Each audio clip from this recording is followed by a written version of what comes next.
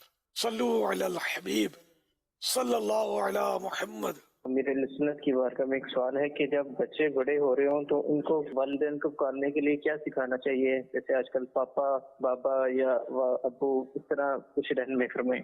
اب یہ کہ خاندان میں جو رائج ہو، اب یہ ہم اپنی والدہ کو ماں بولتے تھے، اور ابو کو پاپا سنا تھا. میں نے تو والد صاحب کو یوں 1.5-2 سال کا وفات پا گئے تھے.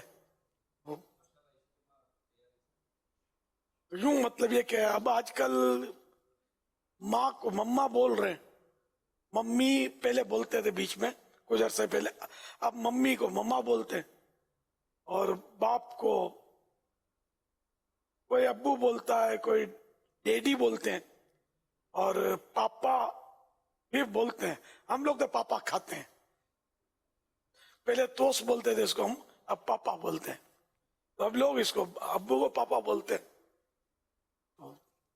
اس میں ظاہر کوئی شرعی حکم تو لگے گا نہیں. اچھا، پھر انگلش والے اپنے انداز میں بولتے ہوں گے، تو سندھی والے کچھ بولتے ہوں گے، پنجابی کچھ بولتے ہوں گے. تو جو مطلب مہذب لفظ ہو تو بولنے میں حرج تو ہے نہیں. مجھے امی، ابو یہ الفاظ پسند ہیں. میں اپنی بات کر رہا ہوں کہ یہ بولا جائے، لیکن ظاہر میری پسند ہے، اس کا مطلب دوسرے ناجائز ہوگا یہ نہیں ہے. صلو علی الحبیب صلی اللہ علی محمد. نجیب بھائی یہ سوال کر رہے ہیں کہ اگر کسی شخص کی گالی دینے کی عادت ہو تو کیا کرنا چاہیے؟ گالی کا دینے کی جو عادت ہے یہ کس طرح دور ہو اس کی؟ توبہ کرے. گالی میں تو حقوق العباد کی بھی صورتیں ہوتی ہیں. جیسے کسی بندے کو گالی دی اس کو، تو اب یہ کہ گناہگار اللہ کا تو ہوا یہ، اس بندے کی ایک تلفی یوں ہوئی کہ اس کی دل آزاری ہوئی، اس کی توہین ہوئی مسلمان کی، وہ گالی دی، اس سے معافی بھی مانگے، اللہ سے ڈرے، اس کے عذابات پر غور کرے، اللہ کی ناراضی سے خود کو ڈرائے. اور گالی بالکل نہیں نکلنی چاہیے، زبان کٹ جائے، لیکن گالی کیوں نکلے یار؟ گندی گالی لوگ دیتے ہیں، سلام کی جگہ معاذ اللہ وہ گالیاں ہوتی ان کے زبان پر. تو بالکل اس کی عادت نکالنی چاہیے. دعوت اسلامی کے دینی ماحول سے وابستہ رہیں گے، مدنی قافلوں میں مسافر بنیں گے، اللہ کرے گا یہ غلط عادتیں نکل جائیں گی. لیکن یہ کہ توبہ تو کرنی ہی ہوگی. اور جن جن کو گالی دی ان کو پتہ ہے ان کا دل دکھانے والی بات کی ہے، تو ان سے معافی تو مانگنی پڑے گی. یہاں تک کسی کو کہا کہ کمینہ، گدھا، ہے نا، اس طرح بھی کہتے ہیں، یہ بھی ایک مسلمان کی توہین ہے، یہ بھی گالی ہے، اس کی بھی معافی مانگنی پڑے گی. برا تو لگے گا نا. آدمی اپنے اوپر سوچے نا کہ مجھے کوئی یہ لفظ بولے جو میں اس کو گدھا کہہ رہا ہوں، یا کوئی اسی طرح کا بے وقوف کہہ دیا، بے وقوف.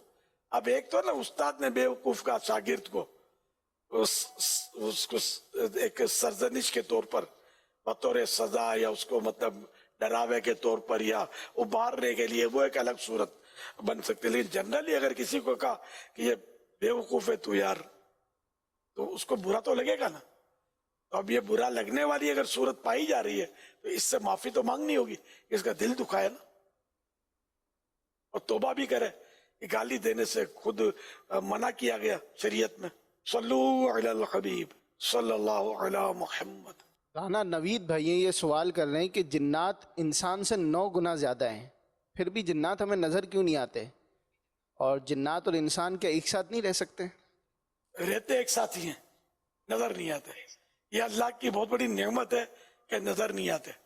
یہاں تک کہ مسلمان جو کھانا کھاتے ہیں ان کے دسترخوان پہ بھی یہ شریک ہو جاتے ہیں کھانے میں. ڈرنا نہیں، یہ ہر جن نقصان نہیں کرتا جیسے ہر انسان ایک دوسرے کو نقصان نہیں کرتا. ہم انسان لاکھوں جمع ہو کر بیٹھتے ہیں نا، ابھی فیضان مدینہ میں رش لگا ہوا ہے تو سب ایک دوسرے کو کھا تو نہیں رہنا. کوئی ہوتا ہے جو اس میں ہو سکتا ہے کوئی کسی کے جیب پر تاکا ہوگا، کسی نے کسی کے موبائل پر نظر کی ہوگی کہ ابھی باہر نکلے گا اس کا موبائل ہے قیمتی، وہ ایک الگ صورت. تو جیسا کہ اب ویلا ہوتا ہے، بہت بڑی بلڈنگ ہوتی ہے، واش روم بھی ہوتا ہے نا اس میں. یہ واش روم بھی اس میں یہ ہزاروں لاکھوں جمع ہو گئے.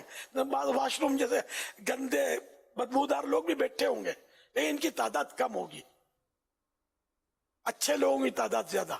تو اسی طرح جنات میں بھی سب ایک دوسرے کو انسانوں کو نقصان نہیں پہنچاتے، مل کے ہی یہ رہ رہے ہوتے ہیں، ایک دوسرے کے گھروں میں رہتے ہیں، چھتوں پہ رہتے ہیں. واش روم میں جانے میں بھی تو دعائیں ہیں نا اس کی. بسم اللہ پڑھ لیں تو ستر بھلے کپڑا ہٹ گیا لیکن ان کو نظر نہیں آئے گا. بسم اللہ پڑھ لے اور پھر اگر کپڑے کھولے تو ان جن کو نظر نہیں آئے گا. ورنہ جنات جو ہے نا ان چیزوں سے کھیلتے ہیں. یہ واش روم میں تو بسم اللہ اللہم انی اعوذ بک من الخبث والخبائث، ان خبیث جنوں اور جنیوں سے میں اللہ کی پناہ مانگتا ہوں. اس دعا کا مطلب یہ ہے. اگر یہ دعا یاد نہیں تو خالی بسم اللہ کہہ لیں گے تب بھی پردہ ہو جائے گا، ان سے بچت. دعا پڑھ لیں تو زیادہ اچھا ہے. یہ واش روم میں اس طرح کی چیزیں ہوتی ہیں، یہ نقصان نہیں پہنچا سکتے پھر اللہ کے نام کی برکت سے. اور یہ ضروری نہیں ہے کہ اگر کوئی بسم اللہ پڑھ کے نہیں گیا تو اب اس کو لپٹ جائے گا، چپٹ جائے گا. یہ ضروری نہیں ہے. ہر جن اس طرح پاورفل نہیں ہوتا کہ نقصان کرے. شیر بھی اس وقت تک حملہ نہیں کرتا جب تک اس کو کھانا نہ ہو یا کوئی ان کو تکلیف نہ دے. خالی مار کے پھینک نہیں دیتا، کوئی وجہ ہو. حالانکہ شیر کتنا خطرناک ہے. یوں جانور، بڑے بڑے خطرناک جانور بھی ہر صورت میں انسانوں پر حملے نہیں کرتے، نہ دوسرے جانوروں پر حملے کرتے ہیں. جنگلوں میں رہے ہوتے ہیں نا، یہ اپنے اوراد و وظائف پڑھتے رہے. شجرہ شریف جن کے پاس ہو، کسی کے مرید ہیں تو اپنے پیر کے شجرے میں جو ورد وظیفے ہوتے ہیں حفاظتوں کے وہ پڑھتے رہنا اچھا ہے. سوتے وقت آیت الکرسی پڑھ لیا کریں تو انشاءاللہ شیطان سے، چور سے اور جنوں سے حفاظت ہوگی. حصار جو پڑھنے کا طریقہ کبھی کبھی میں اسکرین پہ بتاتا ہوں، وہ شجرے میں بھی ہمارے لکھا ہوا ہے، تو وہ پڑھ کے ہاتھ پھیر لیں. انشاءاللہ یہ چیزیں نقصان نہیں کریں گی. گھر میں تلاوتیں ہوں گی، درود و سلام ہوں گے تو انشاءاللہ مطلب یہ چیزیں نقصان نہیں کریں گی. اگر وہ گانے باجے ہوتے رہتے ہیں جن گھروں میں، وہ گناہ بھرے چینلز پر یہ مطلب بے پردگیاں ہو رہی ہوتی ہیں، وہاں بھی یہ زیادہ تر نقصان کی صورتیں بن جاتی ہیں. اللہ پاک ہماری حفاظت کرے، گناہوں سے بھی بچائے ہم کو. اصل بیماری تو گناہ کی ہے. اصل برباد کن امراض گناہوں کے ہیں بھائی، جو اس کو فراموش کیا جاتا ہے. صلو علی الحبیب صلی اللہ علی محمد. مولاي صل وسلم دائما ابدا على حبيبك خير الخلق كلهم. مولاي صل وسلم دائما ابدا على حبيبك خير الخلق كلهم. بہت بہت مبارک ہو آپ کو، آپ کے بچے کی شادی کی تاریخ طے ہو رہی ہے، لیکن میں محسوس کر رہا ہوں کہ آپ کا چہرہ بڑا اداس ہے اور آپ چپ چپ خاموش نظر آ رہے ہیں، کیا وجہ ہے؟ سدھارتھ بھائی آپ صحیح کہہ رہے ہو کہ میں پریشان ہوں. میری پریشانی کا عالم یہ ہے کہ یہ میرا بیٹا ہے. اللہ تعالیٰ نے مجھے خوشیاں دکھائی ہے اور میں خوش بھی ہوں، پر پریشانی یہ ہے کہ میرا بیٹا گونگا بہرا ہے. تو میں یہ سوچ میں مبتلا ہوں کہ اس کی نکاح کس طرح ہوگی. عموماً لوگوں کے بچے سن سکتے ہیں، نکاح کا جواب دے سکتے ہیں، تو اس وجہ سے میں تھوڑا سا پریشان ہوں. سعید بھائی آپ پریشان نہ ہوں، یہی سوال ہم دعوت اسلامی کے امیر اہل سنت سے معلوم کر لیتے ہیں کہ اس کا حل بتا دیں گے کہ کس طریقے سے نکاح ہوگا آپ کے بچے کا. امیر اہل سنت سے میرا سوال یہ ہے کہ جن کے بچے گونگے بہرے ہیں تو ان کا نکاح کس طریقے سے ہوگا. اللہ اللہ، نکاح جس طرح بول کر ہوتا ہے اسی طرح گونگے کے اشارے سے بھی ہو جائے گا. گونگا بولنے پر تو قدرت نہیں رکھتا، نہیں وہ اس طرح کا اشارہ کرے جس سے یہ اشارہ سمجھ میں آ جائے کہ یہ وہ اشارہ نکاح کے تعلق سے کر رہا ہے، کہ جیسے کہ میں نے قبول کیا، اس طرح وہ اشارے سے کہہ دے. جبکہ قاضی یہ پوچھ رہا ہے اس کو اور اس کو یہ پتا ہے کہ کیا پوچھ رہا ہے، اشارے سے اس کو سمجھا دیا، تو یوں اشارے سے بھی گونگے کا نکاح ہو جائے گا. صلو علی الحبیب صلی اللہ علی محمد. میرا سوال یہ ہے کہ اگر کوئی شخص ہم پر ظلم کرے تو ہم کو اس سے بدلہ لینا چاہیے یا معاف کرنا چاہیے، اس کے بارے میں ارشاد فرما دیں. کوئی ظلم کرے تو اس کو معاف کر دینا چاہیے. حدیثوں میں مطلب اس کے فضائل ہیں کہ جو تجھے محروم کرے تو اسے عطا کرے، جو تجھ سے توڑے تو اس سے جوڑے، جو تجھ پر ظلم کرے تو اس کو معاف کر دے. اس کے لیے اچھی بشارتیں ہیں، جنت کی بشارتیں ہیں، قیامت کے حساب کی آسانیوں کی بشارتیں، اس طرح کی روایتیں ہیں. مطلب معاف کر دینا یہ کار ثواب ہے. حضرت ابی بن کعب رضی اللہ عنہ سے روایت ہے، رسول اکرم صلی اللہ علیہ وسلم نے ارشاد فرمایا جس سے یہ پسند ہو کہ اس کے لیے جنت میں محل بنایا جائے اور اس کے درجات بلند کیے جائیں، تو اسے چاہیے کہ جو اس پر ظلم کرے اسے معاف کر دیا کرے، جو اسے محروم کرے اسے عطا کیا کرے، اور جو اس سے تعلق توڑے تو اس کے ساتھ صلہ رحمی کیا کرے.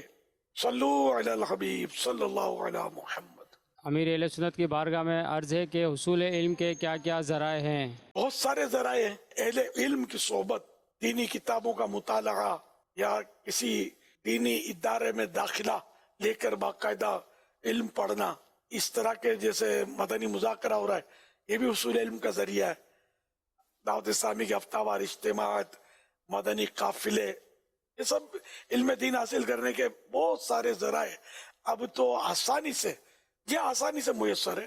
پہلے علم دین حاصل کرنا آسان نہیں تھا، بڑے بڑے سفر کرتے تھے لوگ، اور سفر کی یہ جو آج کل سہولتیں ہیں وہ سہولتیں بھی نہیں ہوتی تھی، لیکن علم حاصل کرتے تھے. بہت کچھ لکھ کر کتابیں دے گئے ہمیں. ان میں کئی کتابیں ایسی ہیں جو ابھی تک ہم چھاپ نہیں سکے. اس وقت نہ پریس تھے نہ کاغذ تھے، پھر بھی یہ پتوں پر اور چمڑوں پر اور کس طرح لکھتے تھے. علم کا شوق ہوتا تھا. آج کل دنیاوی علم کا شوق زیادہ ہے، دینی علم کا بہت کم رہ گیا. صلو علی الحبیب صلی اللہ علی محمد. سوال یہ ہے کہ ایک انار اور 100 بیمار، اس کے بارے میں ذرا وضاحت کر دیجئے. اور دوسرا یہ سوال ہے کہ کسی شخص کا دانت ٹوٹ جائے تو مدینہ پاک کی بقی شریف میں دفن کرائے، تو یہ کیسا ہے؟ یہ ایک مطلب ضرب المثل کہتے ہیں اس کو، محاورہ ہے. یعنی چیز تھوڑی ہو اور اس کے خریدار زیادہ ہوں، اس کی مانگ زیادہ ہو کم، تو وہ ایک انار 100 بیمار، یہ ایک محاورہ ہے. اور یہ کہ دانت اگر کسی کا ٹوٹ گیا اور اگر واقعی ممکن ہے کہ جنت البقی میں وہ دفن کیا جا سکتا ہے تو بھلے کر دے، اچھا ہے.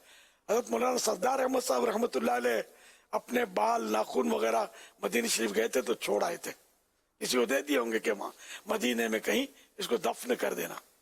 اور فرمایا کہ اب میرے بس میں جو تھا وہ میں نے کیا، کہ میں پورا بدن تو مدینے میں ظاہر زمین میں اتارنے سے رہا زندہ،